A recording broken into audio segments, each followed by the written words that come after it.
আচ্ছা, এখন তো ইউটিউবের টপ কন্টেন্ট হলো রিমি আর প্রীতম। গীতার চেয়ে বেশি জ্ঞান বোধহয় ওর মায়ের কাছে আছে। শ্রীকৃষ্ণ যুদ্ধ করার সময় ওর মাকে কেন নিল না, আমি তাই ভাবি। এত জ্ঞান দেয়, এত জ্ঞান দেয়, বাপ।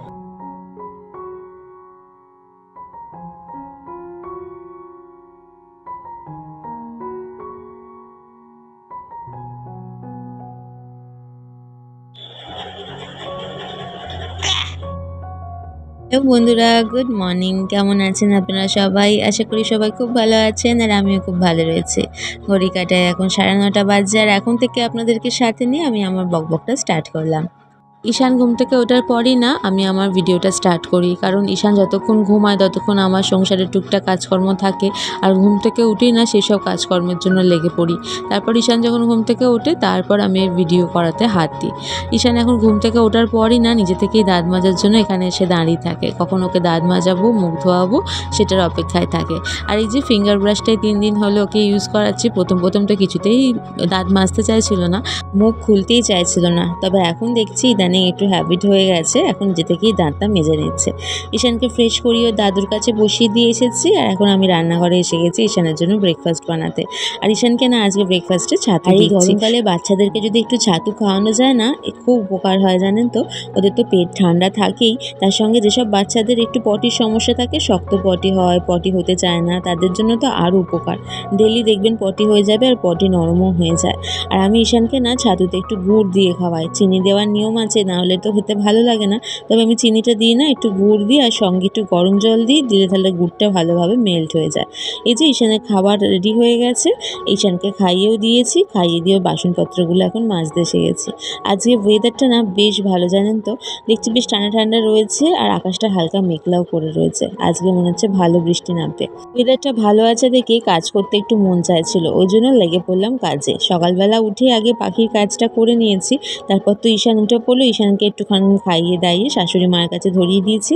আর আজকে যেহেতু শাশুড়ি মায়ের ছুটি রয়েছে, আর আজকে অক্ষয় তৃতীয়া, ওই জন্য এখন আমার কোনো চিন্তা নেই। শাশুড়ি মাকে বলে দেবো কখন কি খাওয়াতে হয় না হয়, খাবার দাবারগুলো দিয়ে আসবো, শাশুড়ি মা ঠিক খাইয়ে দেবে। আর ঘরে না প্রচণ্ড ঝুল হয়েছে, আর আজকে যেহেতু অক্ষয় তৃতীয়া, তো ভাবলাম যে না, ঘরটা আজকে পরিষ্কার করে নেওয়া যাক। আজকে শুধু ওপরটাই পরিষ্কার করব, কারণ এত বড় বাড়ি যদি আমি একদিন পরিষ্কার করতে যাই তাহলে আমার ওই বিকেলবেলা হয়তো শেষ হবে। আর ঘরের কোনায় কোনায় এত ঝুল মাকড়সা হয়েছে না, যেটা দেখতে একদমই ভালো লাগছে না। অনেক দিনই হয়ে গেছে ঝুল ঝাড়া হচ্ছিল না, কারণ এই গরমের মধ্যে না কাজ করতে একদমই ভালো লাগছিল না। আর এই ঝুল ঝাড়া তো মহা খতরনাক কাজ, এত পরিমাণে গরম করে। ইদানিং যা গরম পড়েছিল আপনাদেরকে মনে হয় না নতুন করে কিছু বলতে হবে।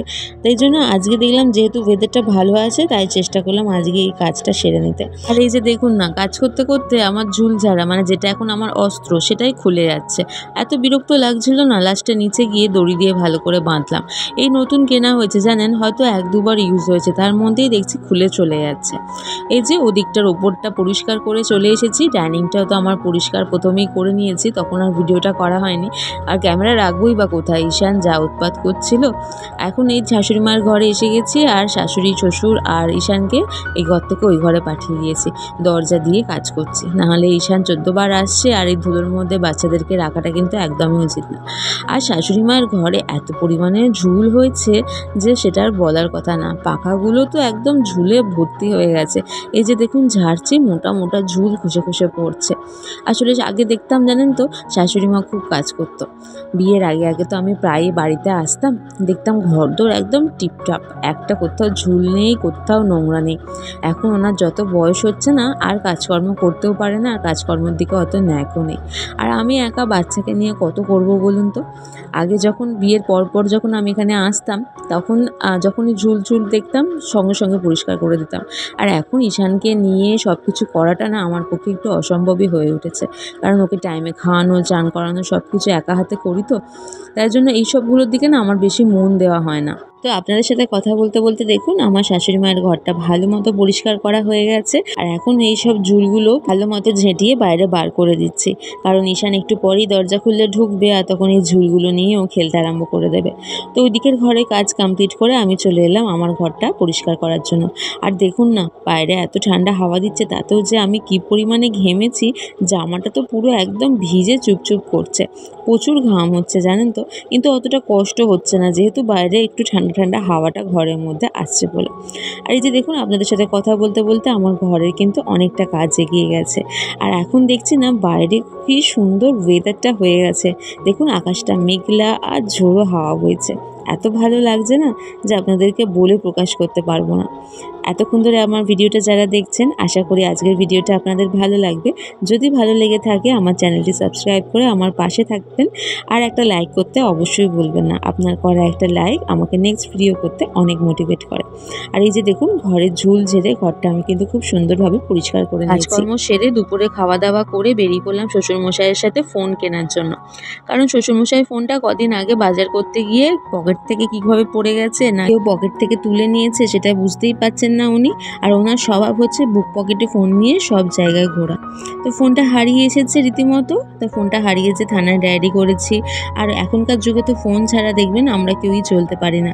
উনি কদিন ধরে খুব মন খারাপ করে বসেছিল, তো ভাবলাম যে না যাই, আজকের দিনটা ভালো দিন আছে, তাই শ্বশুরমশাইকে নিয়ে বেরিয়ে পড়লাম একটা ফোন কিনে দেওয়ার উদ্দেশ্যে। আর এই ফোনটা চিন্তন বাবাকে গিফট করেছে। ফোনটা কিন্তু খুব সুন্দর দেখতে, আর ফোন নিয়ে বাড়িও চলে এসেছি। এটা হচ্ছে রিয়েলমি একটা ফোন। ফোনটার ক্যামেরাটা কিন্তু খুব সুন্দর।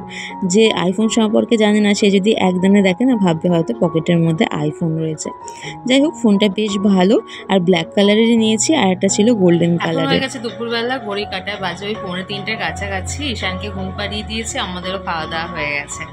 একটু ইউটিউবটা দেখছিলাম, মানে দেখে না আমার মাথাটা খারাপ হয়ে গেছে। এখন তো ইউটিউবের টপ কন্টেন্ট হলো রিমি আর প্রীতম। ওরে বাবরে, এদের তো দেখে মনে হচ্ছে মানে সিনেমারও একটা শেষ আছে, যে পার্ট 1, পার্ট 2, পার্ট 3। এদের দেখছি গল্পের যেন কোনো শেষ নেই। এরা যতদিন বেঁচে থাকবে ততদিনে একটা করে পার্ট বার করে যাবে। এই দেখছি সেদিনকে দেখছি জড়াজড়ি করে ঘুরে বেড়াচ্ছে, বুকে শুয়ে আছে, ঘুম পাড়াচ্ছে।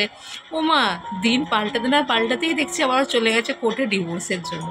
মানে এদের যে কী হচ্ছে, মানে দেখে আমার হাসবো না কাঁদবো না দুঃখ পাবো, আমি না কিছু বুঝতে পারছি না। হঠাৎ করে কালকে রাত্রিবেলা ভিডিও দেখছি, পিঙ্কি পাল কাঁদছে যে ওর মেয়েকে নাকি বার করে দিয়েছে। আবার ওদিকে প্রীতমের ভিডিওতে গিয়ে দেখছি ওরা নাকি ডিভোর্স দেবে বলে কোর্টে গিয়ে দাঁড়িয়ে রয়েছে। মানে এদের কাছে না বিয়েটা একটা ছেলে খেলা। যখন চুলকানি উঠছে তখন রিমি ছুটছে প্রীতমের কাছে, দিয়ে চুলকানি মিটছে আবার ডিভোর্স দিয়ে দাও। আবার যদি মেয়েটা যদি এখানে চলে আসে না, আবার রাত্রি হলে চুলকাবে, আবার দেখি প্রীতমের কাছে গিয়ে ছুটবে। মানে চুলকানোর তো কেউ লোক নেই ওর।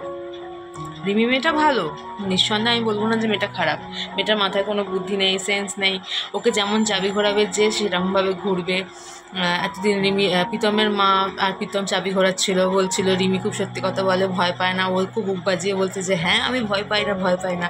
মানে আমরা পাবলিক পাশ থেকে দেখে বুঝতে পারছি যে প্রীতমের মা রিমির পেছনে চাবি ঘোরাচ্ছে, কিন্তু রিমি সেটা বুঝতে পারছে না। এতটাই গাধা মেয়েটা। আজ তোকে ওর বাড়িতে জোর করে দিয়ে এসেছে, ঠিক আছে?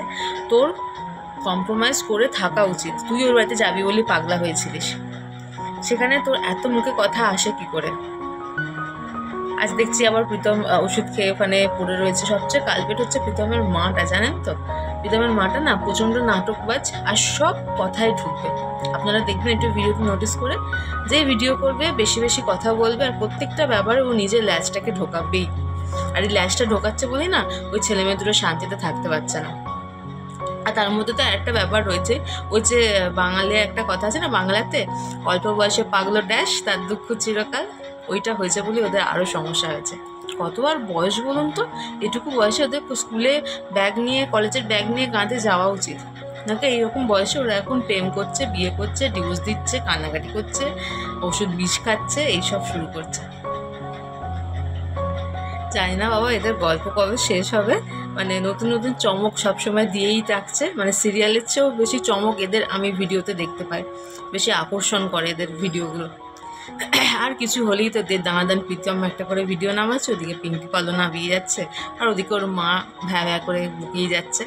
মানে সবচেয়ে চমক দেয় হচ্ছে প্রথমে হচ্ছে প্রীতম, তারপর হচ্ছে পিঙ্কি পাল, আর লাস্টে মানে ওই হালকার ওপর একটা কথা বলে সব কিছু কাটা যাচ্ছে ওর মাটা।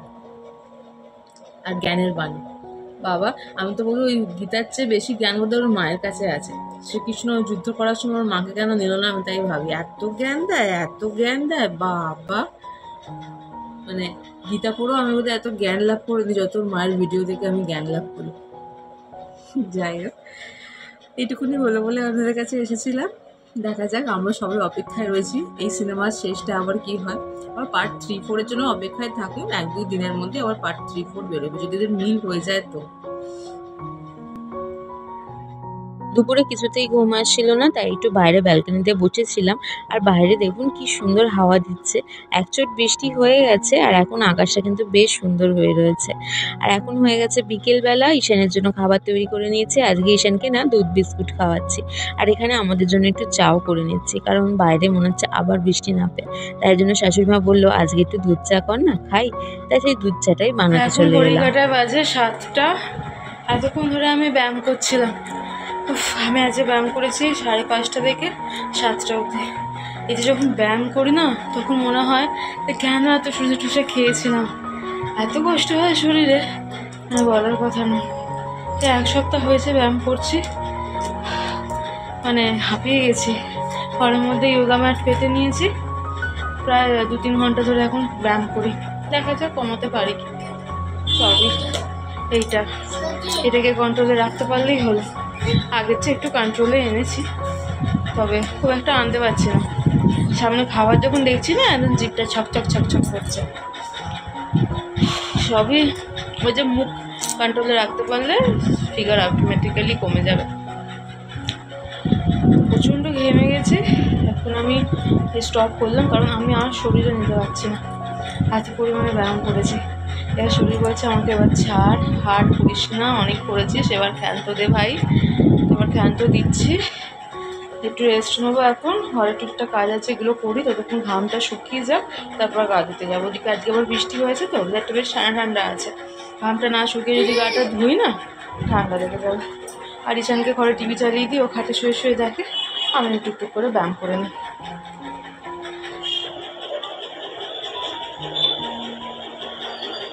দিদা জং বলে দাও।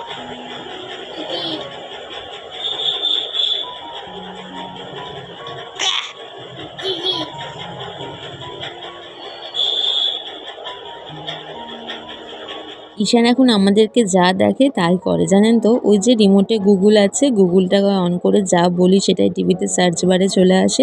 তা সেটাও এখন শিখেছে, রিমোটটা নিয়ে মুখের সামনে এনে ও ওই জিঙ্গল বেল বলতে পারে না, জিজি জং বলে, সেটাই সার্চ করার চেষ্টা করছিল। আর আমি এদিকে একটুখানি জামা কাপড়গুলো গুছিয়ে নিচ্ছি, আর সেই ফাঁকে আমার ঘামটাও শুকিয়ে গেছে। গা ধুতে যাবো, সেই ফাঁকে দেখছি আমার মাছটা নিচে পড়েছিল আর গায়ে পিঁপড়ে থুকথুক করছে। মাছটাকে যেই তুলেছি না, তখন দেখছি মাছটা হালকা হালকা নড়ছে, সঙ্গে সঙ্গে জলের মধ্যে ফেলে দিয়েছি। এই যে দেখুন, জলের মধ্যে একটা পিঁপড়েও রয়েছে। মাছটার অবস্থা একদমই ভালো নেই। একটা মাত্রই মাছ বেঁচে ছিল, সেটাও দেখছি আজকে মনে হচ্ছে চলে যাবে। কিভাবে জাম্প করেছে বুঝতেই পারছি না। দেখা যাক ও আর বাঁচে কি। দেখে না বড্ড কষ্ট লাগছে। এতদিন আপনাদের সাথে ভিডিওতে শেয়ার করতাম আর সারাদিন এসে দেখতাম কি সুন্দর কিলবিল করছে, এরকম অবস্থায় দেখতে একদমই ভালো লাগছে না। তো খানিক্ষণ পর এসে দেখছি মাছটা মরে গেছে, আর মাছটা চিত খায়নি, এরকমভাবে রয়েছে, গায়ের রঙটা পাল্টে গেছে। একদমই ভালো লাগছে না, খুব খারাপ লাগছে। আজকে ভিডিওটা এখানেই শেষ করছি, কারণ আর ভিডিও করতে ইচ্ছা করছে না, কারণ এই বেঁচে ছিল, এও যখন চলে গেল মনটা আর ভালো লাগছে না। তাই এখানে জলটা পরিষ্কার করে একটা মানি প্ল্যান্টের শিকড় রেখে দিয়েছি। আজকের ভিডিওটা এখানেই শেষ করছি। আশা করি আজকের ভিডিওটা আপনাদের ভালো লাগবে। আজকের জন্য টাটা, দেখা হবে নতুন আর একটা ব্লগে।